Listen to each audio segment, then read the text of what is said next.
I'm Myra, 30 years old, and 2 weeks ago, at my birthday, my mother gave me a birthday gift that I will remember for the rest of my life. Imagine this: 40 guests, a five-star restaurant, candles glowing on a cake. Then your mother grabs the microphone and announces you were adopted as a tax benefit, that you were never really family, that 30 years of trying to belong meant nothing. My sister burst out laughing. My father wouldn't even look at me. But what none of them knew was that I had an envelope in my purse, an envelope from my grandmother, and what was inside would make my mother run from her own party before the night was over. Before I continue, if you like stories like this, please hit like and subscribe, but only if you genuinely want to hear what happened next. Where are you watching from? Drop your city and local time in the comments. Now let me take you back 1 month earlier, to the day I got a phone call that changed everything. It was almost 8 o'clock on a Thursday night. I was still at my desk at Harrison and Cole Architecture, reviewing blueprints for a renovation project that wouldn't matter in 48 hours. My phone buzzed. Unknown number, Boston area code. I almost ignored it. These days, unknown numbers usually meant spam, but something made me answer. Miss Anderson? A man's voice, measured, professional. My name is Theodore Whitman. I was your grandmother's attorney. I straightened in my chair. Grandma Grace had passed 6 months ago. We'd had the funeral, read the will, said our goodbyes. Why was her lawyer calling now? There's a matter I need to discuss with you, he continued. In person. It concerns documents your grandmother left specifically for you. I don't understand. The estate was already settled. This is separate. He paused. Your grandmother left explicit instructions that no one else in your family should know about this conversation. She was very particular about that. My heart began to pound. Grandma Grace was the only person in my family who'd ever made me feel like I wasn't an outsider. She'd held my hand at family dinners when Patricia made her little digs. She'd whispered to me once when I was crying in her garden, "You belong here more than you know, sweetheart. One day you'll understand." I'd never understood what she meant. When can we meet? I asked. Tomorrow morning, 9 o'clock. I'll text you the address. After I hung up, I sat in my dark office for a long time. Grandma Grace had kept secrets. Secrets meant only for me. Part of me was afraid of what I'd find. A bigger part needed to know. That night, I came home to my apartment, the cramped one-bedroom I rented alone because living with family had never been an option. My phone buzzed again. The family group chat. Patricia Anderson, my mother, or rather, the woman who raised me, had sent a message. Big news. We're throwing Myra a 30th birthday dinner at the Sterling. Saturday the 15th, 7 p.m. Everyone's invited. I read it 3 times. The Sterling was one of Boston's most exclusive restaurants. My parents had never, not once in 30 years, thrown me a party like that. For my 18th birthday, I got a quiet family dinner. Grocery store cake, a card with nothing written inside except "Happy Birthday." That same year, Jenna turned 15 and got a pool party with 30 friends, a DJ, and a professional photographer. I remembered sitting at my own birthday dinner, watching Patricia introduce guests. This is Jenna, our daughter, and this is Myra. That pause, that tiny, deliberate pause before my name. I'd heard it 1,000 times. I stared at Patricia's text. Why now? Why this sudden grand gesture? Something felt wrong, like finding money on the street and knowing there had to be a catch. But maybe, whispered a hopeful voice I couldn't quite silence, maybe she's finally trying. Maybe this is different. I typed back, "Wow, thank you so much. I'm so surprised." Patricia replied immediately, "You deserve it, sweetheart. Sweetheart. She'd never called me that before. I set down my phone and stared at the ceiling. Tomorrow I'd meet with Grandma Grace's lawyer. Something told me I should know what was in those documents before I walked into any party Patricia planned. Theodore Whitman's office smelled like old leather and expensive mahogany.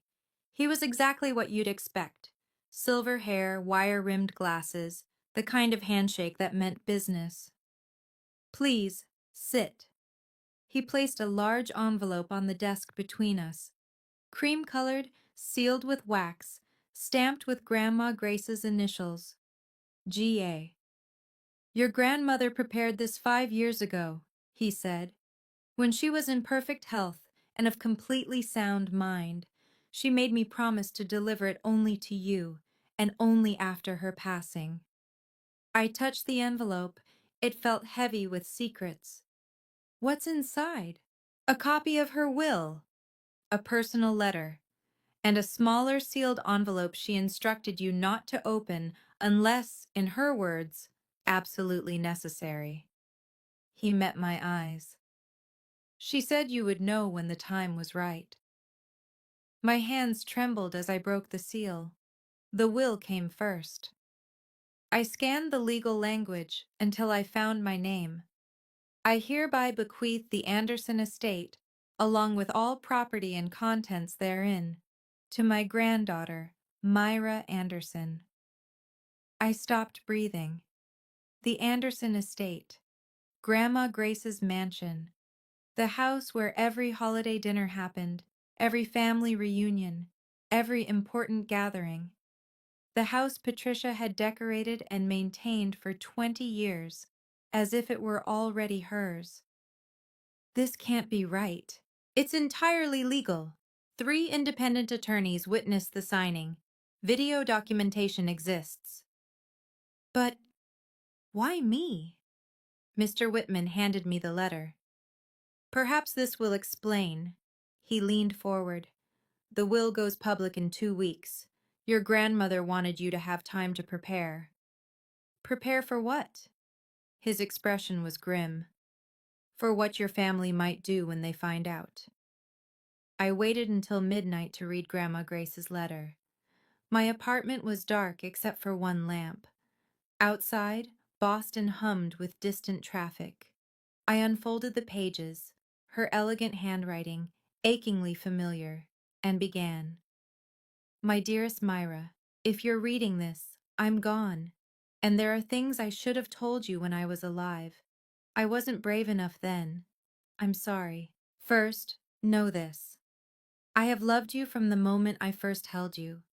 Not because I had to, because you were light in a family that had forgotten how to shine. Second, I'm sorry I couldn't protect you better. I watched Patricia diminish you year after year, and I should have fought harder. I should have said more. Third, and this is the hardest part, you are not a stranger, Myra. You are not some random child adopted for convenience. You belong to this family more deeply than anyone has told you. You are my blood, my real blood. I cannot explain everything in this letter. The small envelope contains the full truth. Documentation, proof, everything you'll need when you're ready. But open it only when you must, when you're ready to face what it means. Be brave, my darling girl. You are so much stronger than they've ever let you believe. All my love, forever, Grandma Grace. I read it again, and again. You are my blood. What did that mean? I was adopted.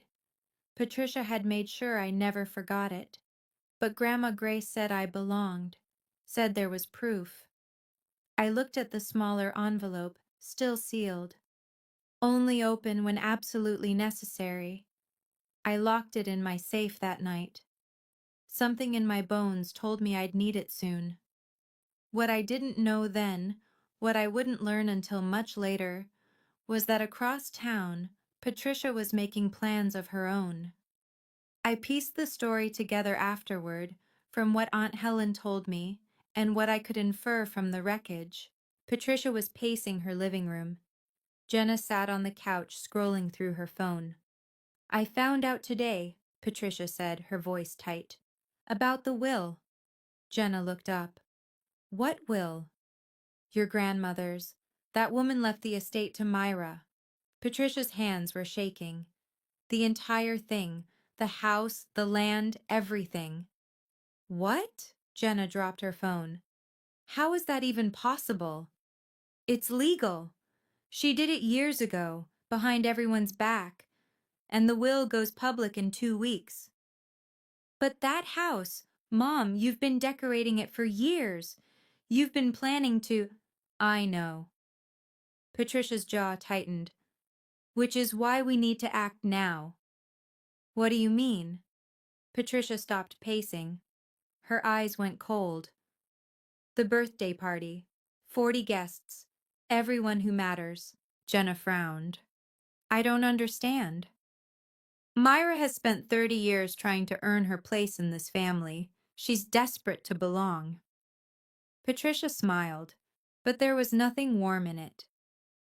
If we humiliate her publicly, really humiliate her, she'll be too ashamed to show her face again. And once she's gone, contesting that will become much easier. Jenna hesitated. Mom, that's kind of harsh. That house was supposed to be yours, Jenna. Are you going to let some adopted charity case take it? The hesitation faded from Jenna's face. What do you need me to do? They had no idea what Grandma Grace had left me, and they had no idea I was ready to use it. 1 week before the party, I was at Nordstrom, doing something I rarely did, spending money on myself. A dress. Something beautiful. If my family was actually throwing me a real birthday party, I wanted to feel like I deserved to be there. The emerald one, said a voice behind me. It'll bring out your eyes. I turned. Lucas Smith, my closest friend at the firm, was grinning. Are you stalking me now? Saw you through the window. You looked like you were overthinking. He tilted his head. Talk to me. So I did. I told him about the lawyer, the will, the letter. Not everything, not the part about being blood, but enough. Lucas listened without interrupting. Then he said something I'd never forget. Myra, you've walked into that family's traps your whole life. If there's even a chance this party is another one? He looked at me seriously. Don't go in empty-handed. What do you mean? Bring everything your grandmother left you, just in case. Lucas, I don't want to turn my birthday into a war. You might not have a choice. He squeezed my shoulder. Just be prepared.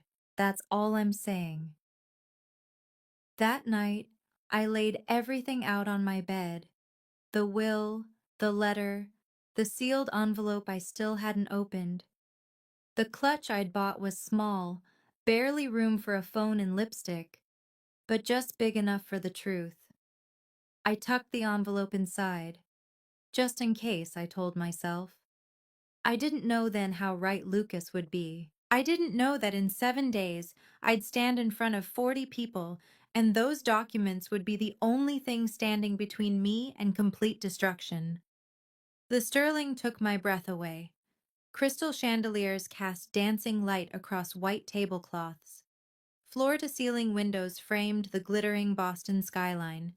A U-shaped banquet table dominated the room, and at its center sat a chair wrapped in ribbon. My chair. 40 guests had already arrived, relatives I saw once a year, friends of my parents, a few colleagues Patricia had insisted I invite, to make it look real, I'd later realize. Myra! Birthday girl! Patricia swept toward me in a navy dress, arms open wide. Her hug was stiff, her smile not quite reaching her eyes. Thank you for all this, I said. It's a lot. You deserve it, sweetheart. That word again, sweetheart. My father, Richard, appeared next. Brief handshake, eyes that wouldn't meet mine. Happy birthday, he murmured, already retreating. Jenna didn't bother with hello. She stood in the corner, phone raised, recording, like she was documenting a zoo exhibit. Then I saw her, Aunt Helen. She'd flown in from California, which she almost never did. My father's sister. The only one who'd ever defended me when I was young. She crossed the room and wrapped me in a real embrace. Warm, protective, and she whispered something that made my blood go cold. Whatever happens tonight, remember, your grandmother would be proud of you. I pulled back. What do you mean? A server called everyone to their seats before she could answer. I sat in my ribbon-wrapped chair, clutch in my lap, scanning the faces around me. 40 witnesses. Whatever Patricia had planned, she wanted an audience. Fine. If she wanted an audience, she'd get one. The envelope pressed against my thigh like a heartbeat. Dinner was fine. Salmon, asparagus, polite conversation. I almost relaxed.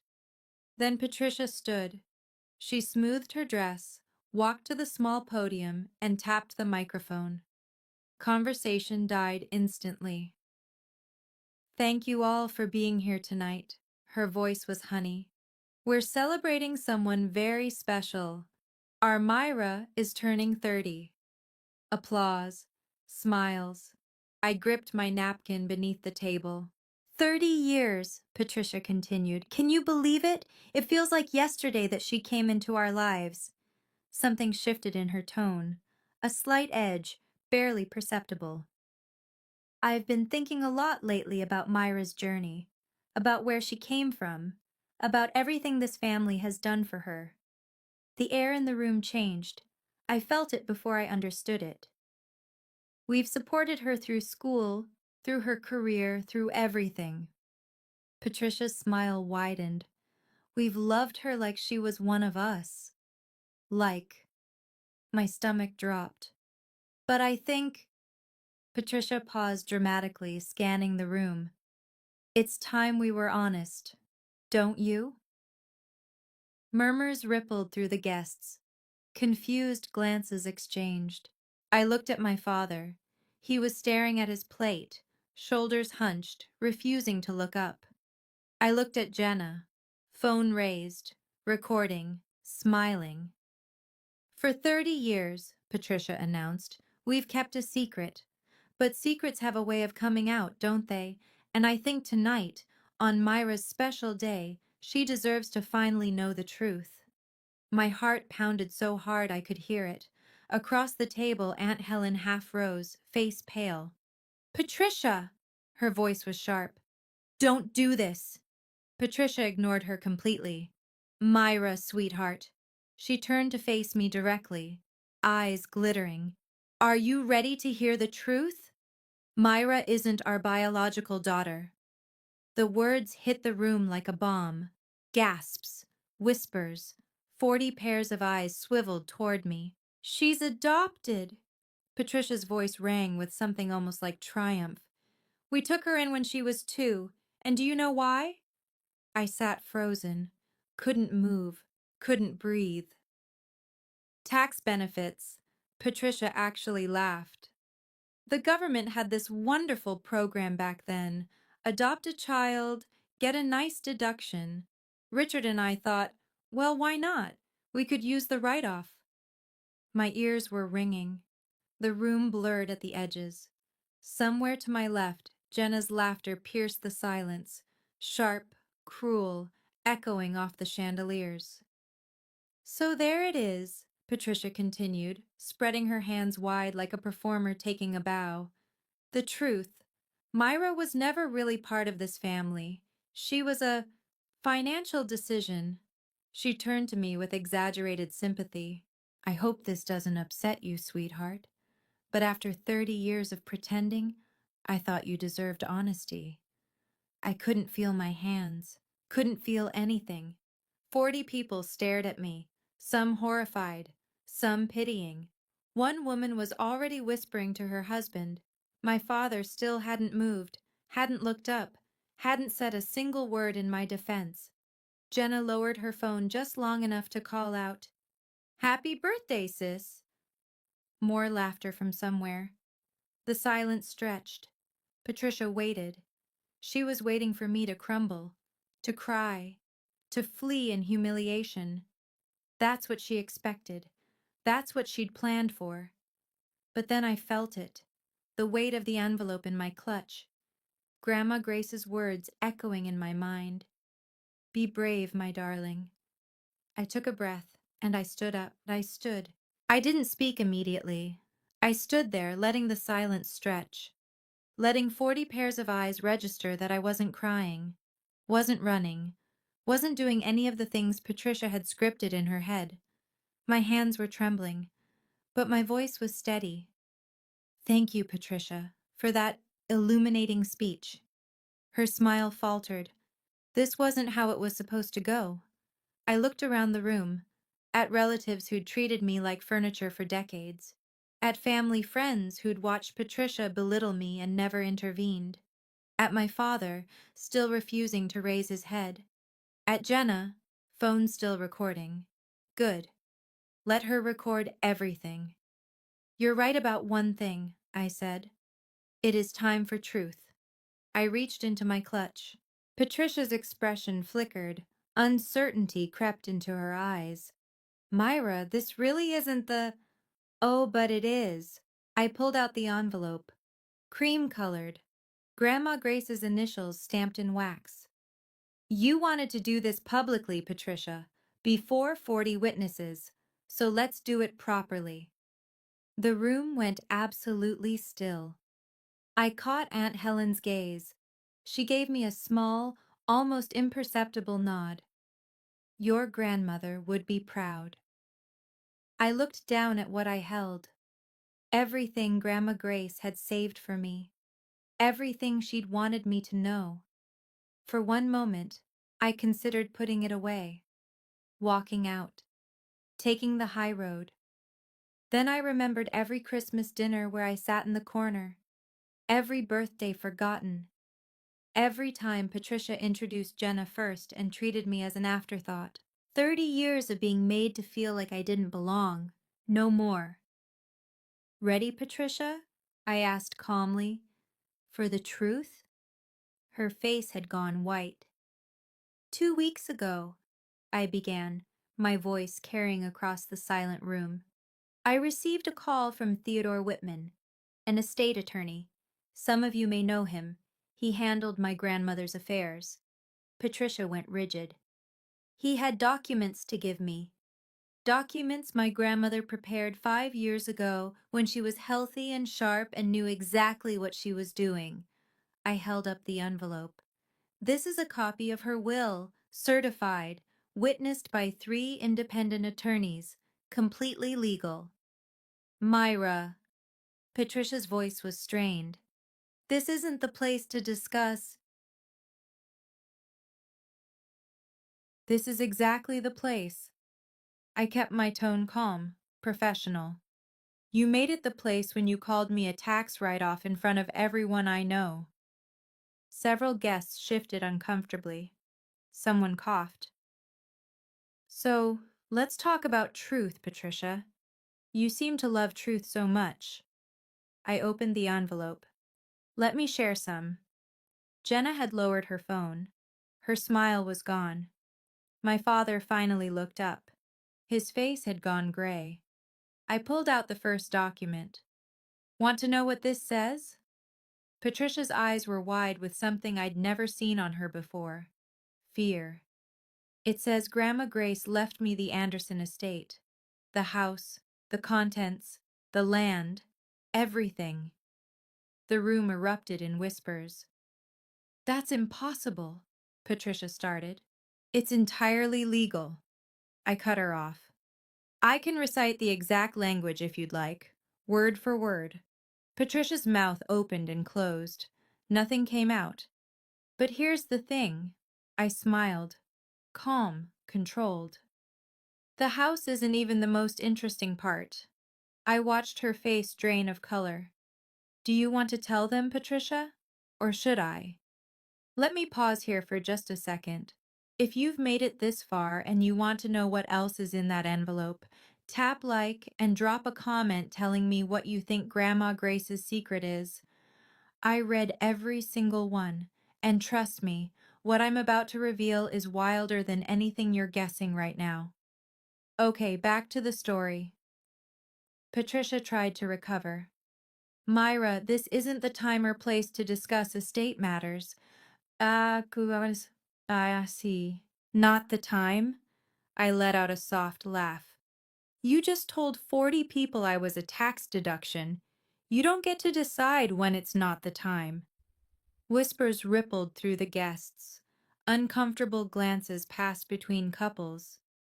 This is a family matter. Patricia stepped toward me. We should continue this privately. No. My voice didn't waver. You wanted an audience for your performance. You've got one. Patricia spun toward my father. Desperation leaked into her voice. Richard, say something. Every eye shifted to him.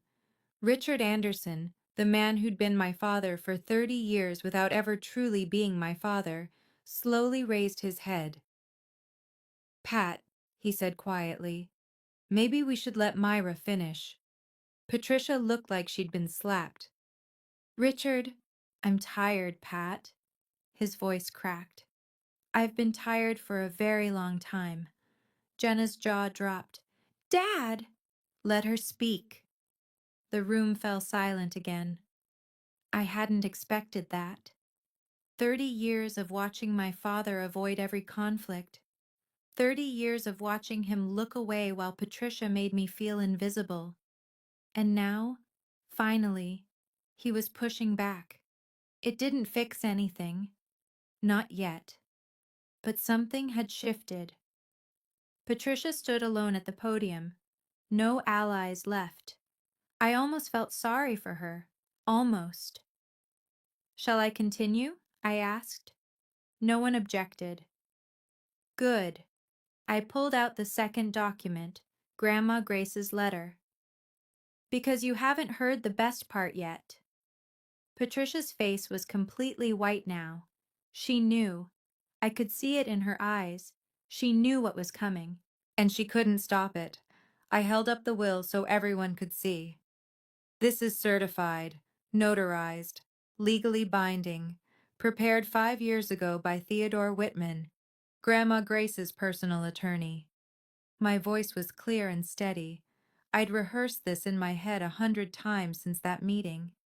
It states that the Anderson estate, the house, the property, all its contents, passes to me, Myra Anderson.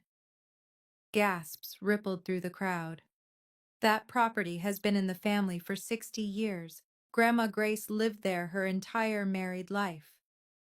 I looked directly at Patricia. She left it to me. Not to you, not to Jenna, to me. That's impossible, Patricia sputtered. That house was supposed to... I've maintained that property for 20 years. Maintained it? I tilted my head. Or redecorated it like it was already yours. Someone in the back stifled a laugh.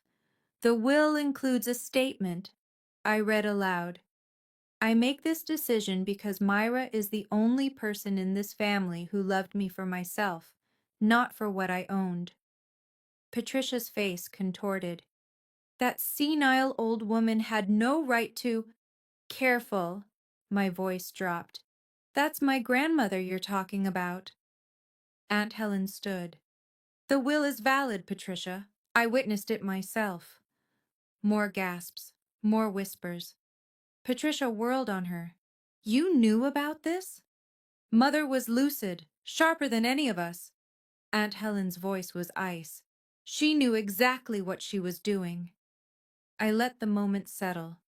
Let Patricia feel the walls closing in. But here's the thing, I said slowly.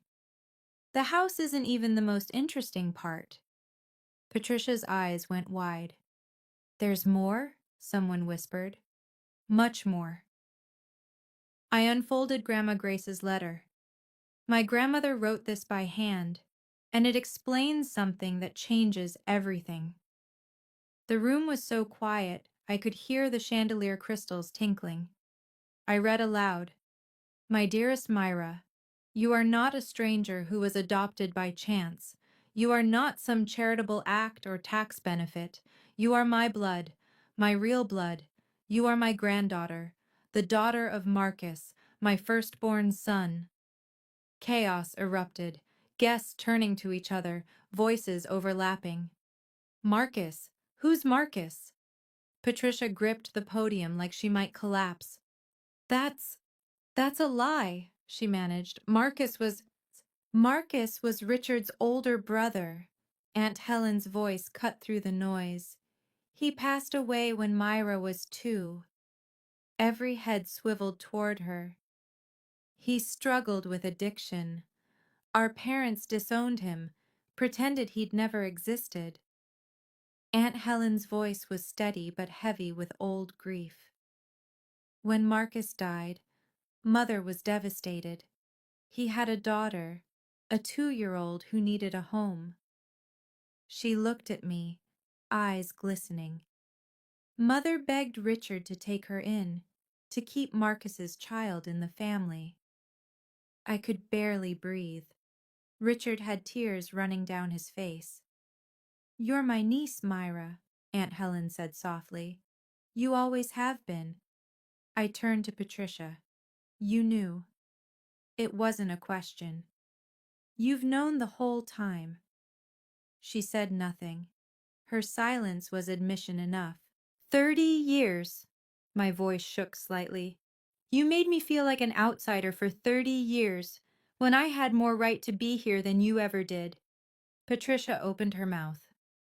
But I wasn't finished. "And that's still not everything." I reached into the envelope and pulled out the smaller sealed packet, the one I hadn't opened until tonight. Grandma Grace had written on it, "Only open when necessary." If this wasn't necessary, nothing would ever be. "My grandmother left me one more thing," I said. "She told me to open it when I truly needed it." I looked at Patricia, at her white face, her shaking hands. "I think now qualifies." Patricia lunged forward. "Myra, wait. Whatever's in there. We can discuss this privately." "Privately?" I held the packet out of her reach. "Like you privately planned to humiliate me tonight? Like you privately recorded it so you could share my shame with everyone?" She froze. "Yes, I figured it out." I glanced at Jenna, who was frantically trying to stop her phone. "The public shaming, the recording. You thought if you embarrassed me enough, I'd disappear. Then you could contest the will without a fight." Patricia's mouth worked soundlessly. "How did you—" "It doesn't matter how." I carefully broke the seal. "What matters is what's inside." I pulled out 2 items. First, a DNA test result dated 28 years ago. Second, an old photograph, faded at the edges. I studied them for a long moment. My hands trembled, not with fear, but with the weight of understanding finally clicking into place. "Grandma Grace kept thorough records," I said quietly. "Very thorough." I looked up at Patricia. "Would you like to explain these, or should I?" Her face had gone from white to green. 40 people held their breath. I finally understood why Grandma Grace had chosen me, and why Patricia had spent 30 years trying to make me feel like I didn't belong. I held up the DNA test. This was taken when I was 2 years old, when Marcus, my father, was still alive. My voice was steady now, grounded in truth. "It confirms I'm his biological daughter." I studied the results again, at the detail that had made my breath catch when I first read it. "But there's something else, something about Marcus himself." Patricia made a strangled sound. "Marcus Anderson," I read clearly, "was not biologically related to Harold Anderson, the man listed as his father." The room erupted. What does that mean? Someone called out.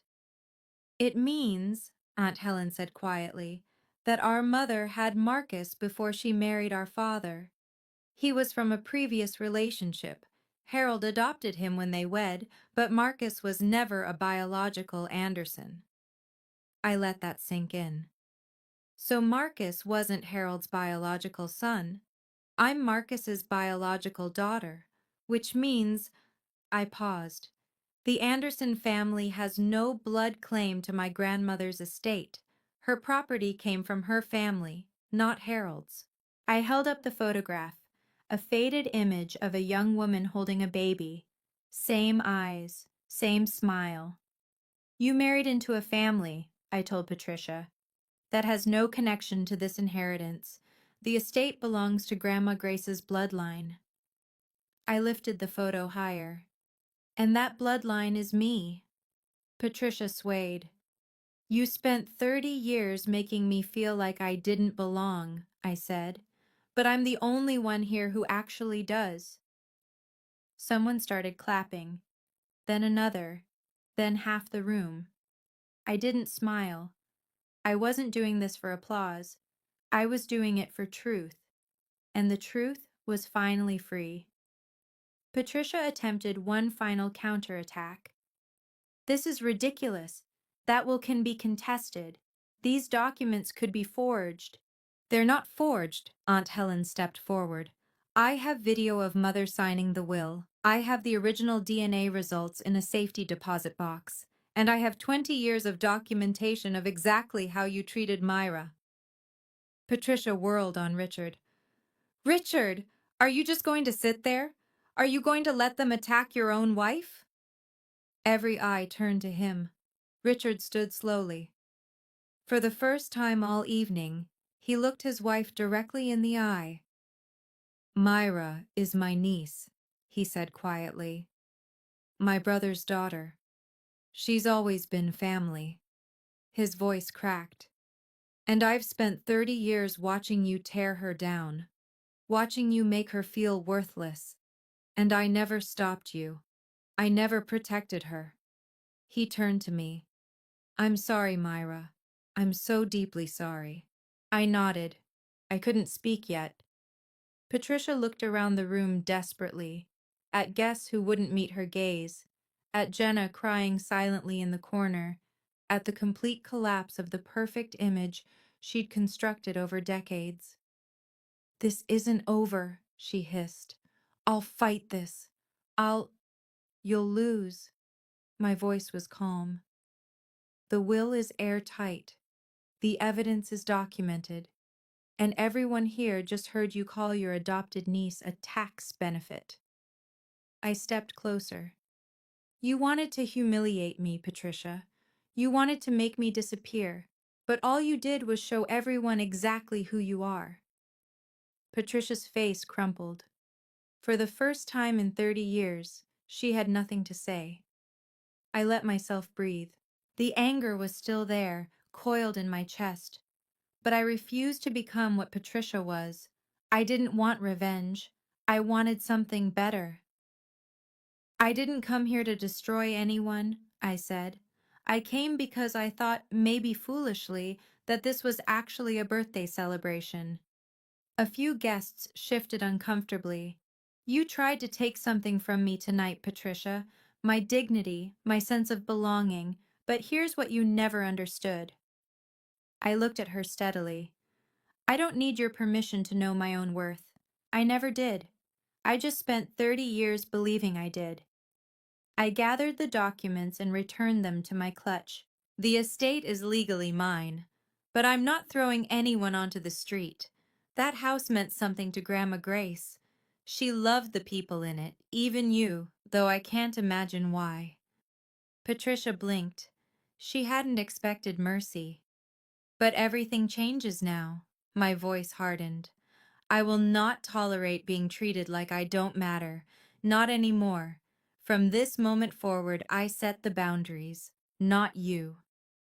I turned to Aunt Helen. I have questions about Marcus, about Grandma Grace, about everything I was never told. She smiled through her tears. I'll tell you everything, sweetheart. I looked around the room one final time. Thank you all for coming to my birthday party. It's been educational. A nervous laugh rippled through the crowd. I picked up my clutch, straightened my dress, and walked toward the exit. Behind me, I heard heels clicking. Rapid, panicked.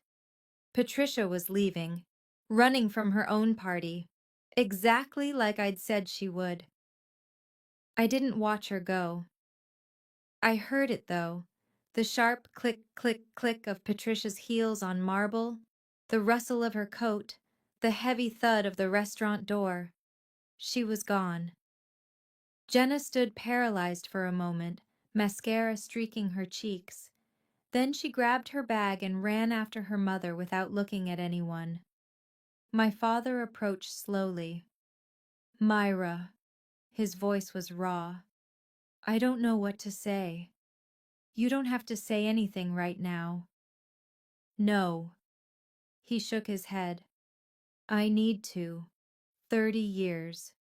30 years I watched her do this to you, and I said nothing. I should have. He couldn't finish. You're right, I said quietly. You should have. He flinched. But you spoke tonight. That counts for something. I met his eyes. It's not enough. Not yet. But it's a start. He nodded, wiping his face with the back of his hand. I need to go after her. Make sure she's... He trailed off. Marcus would have been proud of you, Myra. I know I have no right to say that, but he would have. Then he was gone too. The room slowly exhaled. Aunt Helen wrapped her arms around me. Your grandmother is smiling right now, she whispered. I promise you. I let myself be held. For the first time in 30 years, I cried. Not from pain, not from humiliation, from release. Someone started humming Happy Birthday. Then another voice joined. Then the whole room, soft and tentative. I laughed through my tears. Happy birthday to me. The best one I'd ever had. The party didn't end when Patricia fled. Somehow, impossibly, it actually began. People I'd barely spoken to my entire life approached me one by one. Mrs. Patterson, who'd been friends with Grandma Grace for decades, squeezed my hands tight. I always sensed something was wrong with how Pat treated you. Your grandmother talked about you constantly, you know. You were her absolute favorite. Mr. Henderson, a family friend since before I was born, shook my hand firmly. That took guts, young lady. Real guts. Lucas appeared at my elbow with 2 glasses of champagne. Doing okay? Honestly, I have no idea. I accepted the glass.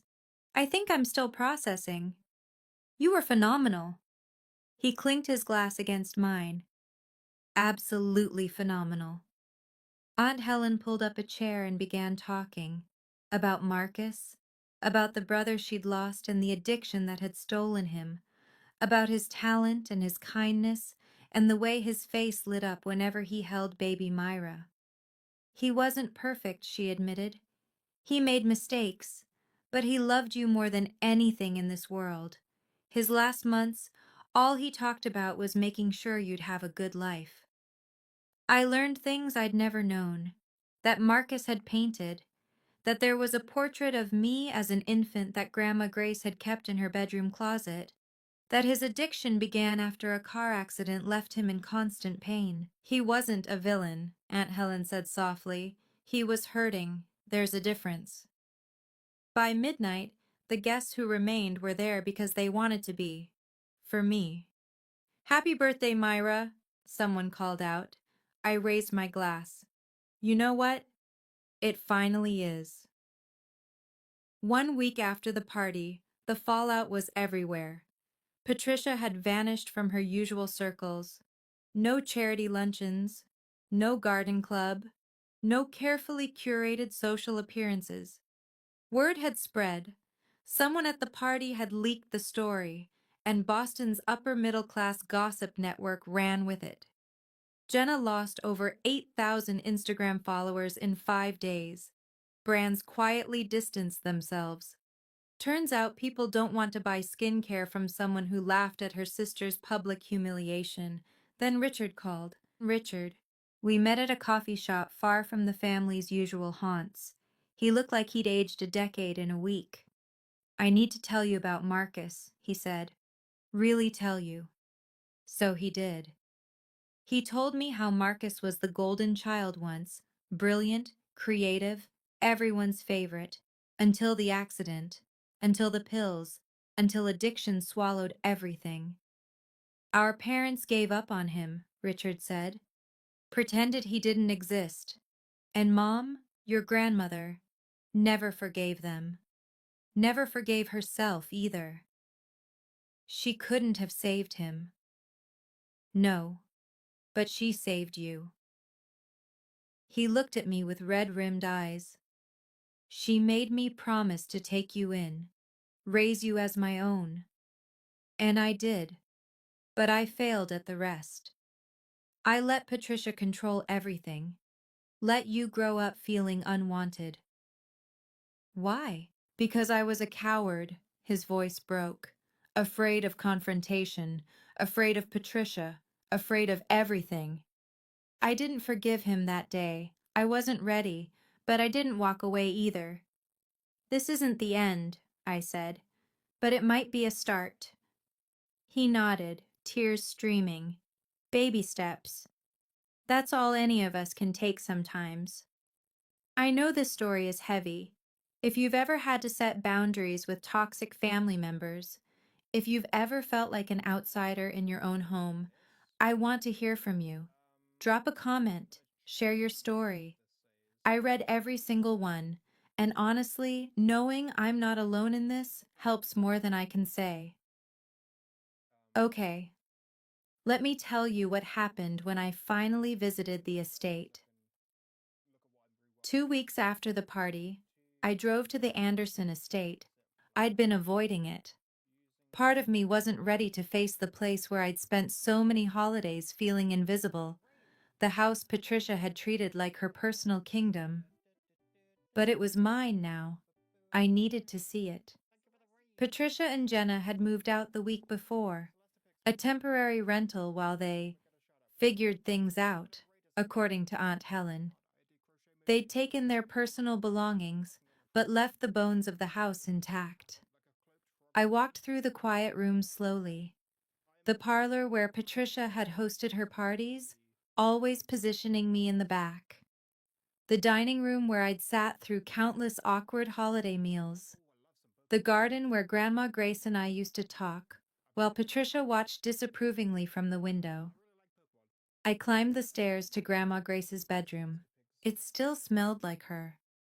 Lavender and old books. I sat on her bed and let the tears come. In her closet, behind winter coats and hat boxes, I found something I'd never seen. A cardboard box worn at the corners. Inside were photographs, dozens of them. Marcus as a child, Marcus as a teenager with paint-stained hands, Marcus holding a newborn baby, me, grinning at the camera like he'd won the lottery. On the back of that last photo, in Grandma Grace's handwriting, Marcus and Myra, my two greatest loves, 1994. I pressed the photo to my chest and sobbed. I'd never seen his face until now, but looking at him, I saw myself. The same eyes, the same crooked smile.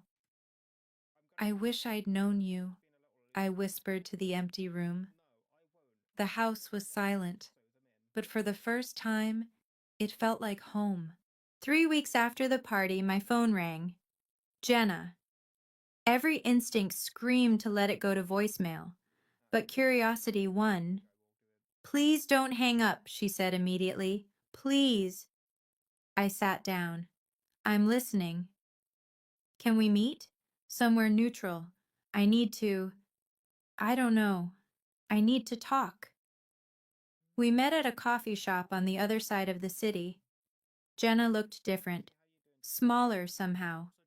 No perfect makeup, no Instagram-ready outfit, just a tired young woman in jeans and a wrinkled sweater. I'm not here to apologize, she said immediately. I mean, I know I should, but I'm not there yet. Then why are you here? She stared at her untouched latte. I need to understand why Grandma loved you more. I blinked. What? She always looked at you differently, like you were special. Jenna's voice cracked. She never looked at me that way. Not once. Mom always said it was because you were the poor orphan and Grandma felt guilty. But that wasn't it, was it? No, it wasn't. You were actually her granddaughter. By blood. Jenna laughed bitterly. And I was just the consolation prize. Jenna, Mom told me my whole life that I was the real daughter, that you were the interloper. Her eyes welled up. But maybe I was the one who never really knew where I stood. I didn't know what to say. I'm not asking for forgiveness, she continued. I don't deserve it. But is there any chance, ever, that we could start over? I considered the question. The door isn't closed, I finally said, but you're going to have to earn your way through it. She nodded. It was the beginning of something. I just didn't know what yet. 1 month after the party, I made a list.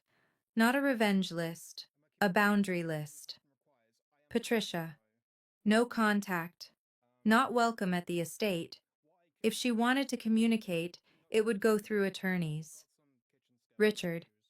Limited contact. Open to rebuilding, but slowly. Trust would be earned, not assumed. Jenna. Wait and see. She'd shown a crack in her armor, but cracks can seal over. I'd believe real change when I saw sustained evidence. Aunt Helen. Family. Real family. The kind I'd always wanted. I began making small changes to the estate. Nothing dramatic. I wasn't trying to erase memories, but I converted Grandma Grace's bedroom into a memorial space. Her photographs, Marcus's artwork, the portrait of infant me that he'd painted before he died. A tribute to the people who'd loved me before I could remember. Then I did something bigger. I created the Marcus Anderson Memorial Scholarship Fund for kids aging out of foster care who wanted to study art or architecture. Because your father never got a second chance, Aunt Helen said when I told her. But maybe someone else can. Exactly. The first recipient was a 17-year-old girl named Maya. She'd been in the system since she was 9. No stable home, no family who chose her. But she could draw like nothing I'd ever seen. At the scholarship ceremony, she tugged on my sleeve. Did you ever feel like you didn't belong anywhere? Every single day, I told her honestly, until I stopped waiting for permission. Permission? To belong, to matter, to take up space. I smiled at her. You don't need anyone's permission, Maya. Neither did I. I just took 30 years to figure that out. She hugged me. It felt like hope.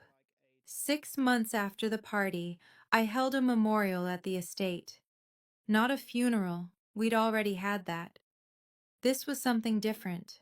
A celebration, a remembrance, a closing of chapters and opening of new ones. The guest list was intimate. Aunt Helen, Richard, who'd been slowly, painfully rebuilding himself, Lucas, Mrs. Patterson, and a few of Grandma Grace's oldest friends. And Maya, the scholarship recipient, who I'd begun mentoring. No Patricia, no Jenna, not yet, maybe not ever. I arranged photographs on the mantel. Grandma Grace on her wedding day, young and radiant. Marcus at 20, paintbrush in hand, eyes full of dreams he'd never fulfill. and the photo of him holding me, the one I'd found hidden in the closet. I spoke first. Most of my life, I didn't know who I was. I knew I was adopted. I knew I was different. I knew I didn't fit. My voice held steady. But I didn't know I had a father who loved me, a grandmother who fought for me, a history that was mine. I looked at the photographs. Grandma Grace spent her final years making sure I'd learn the truth, that I'd have tools to defend myself when the time came. She couldn't protect me while she lived, not completely, but she found a way after. I lit 2 candles, one for her, one for Marcus. I never met my father, but he's part of me. I see him every time I look in the mirror. Richard was weeping openly. Aunt Helen held my hand. To Grace, I said softly, and to Marcus, I hope you're together now. To Grace and Marcus, everyone echoed. The candles flickered like heartbeats. I smiled through my tears. The official launch of the Marcus Anderson Memorial Scholarship made the local news. The estate had been transformed for the event, not into something unrecognizable, but into something new, warm, welcoming, the kind of home Marcus might have built if he'd had the chance. A modest crowd gathered, arts education advocates, former foster youth, local journalists, and at the center, 10 young artists displayed their work, each one a scholarship recipient. I stood at the podium and looked out at faces full of hope. My father never got a second chance, I said. He struggled, and when he reached out for help, he was turned away, disowned, erased. I took a breath. I don't want any child to feel erased. I don't want any artist to believe their dreams aren't worth fighting for. I gestured toward the scholarship recipients. These young people aren't charity cases. They're not tax deductions. A knowing laugh rippled through the crowd. They're the future, and they deserve every opportunity to shine. Afterward, Maya, the first recipient, tugged my sleeve. Ms. Anderson, can I ask you something? Always. Did you ever feel like no matter what you did, people would always see you as less? I knelt to her level every day of my life until I learned something important. What? Their opinion of me wasn't my truth. My truth was mine to create. I smiled. And so is yours. She hugged me, quick and fierce. Thank you, she whispered, for making me feel like I matter. I hugged her back just as tightly. You do matter, Maya. You always have. The cameras flashed. But I wasn't thinking about press coverage. I was thinking about legacy and how it doesn't end. It transforms. That night, I sat alone in Grandma Grace's room. The candles from the memorial still flickered on the mantel. The photographs watched over me. Outside the window, Boston glittered against a clear winter sky. I thought about everything that had changed, what I'd lost, the fantasy of a loving family, the delusion that if I just tried hard enough, Patricia would accept me, the version of myself that bent and broke and begged to fit into a space that was never built for me. What I'd gained? Truth, identity, real connections with people who chose me. Aunt Helen, Richard in his imperfect way, friends who showed up, freedom from seeking validation I was never going to receive, and something harder to name. Peace.